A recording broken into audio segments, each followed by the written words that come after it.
Welcome back to another technical video. Today we're going to be going through your question, answering it, and hopefully finding that solution. Guys, remember to stay just a little bit crazy like me, and hopefully you find that resolution.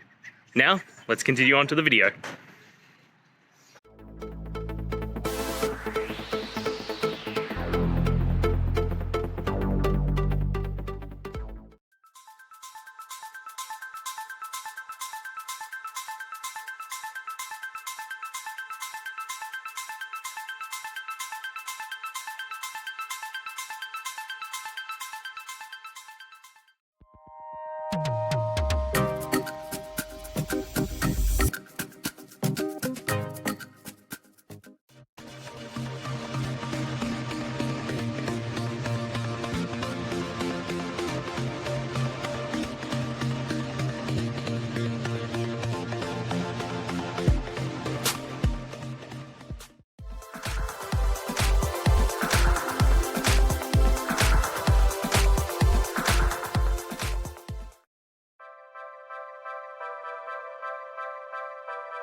And that's it, guys. I hope the video helped find that resolution you were looking for.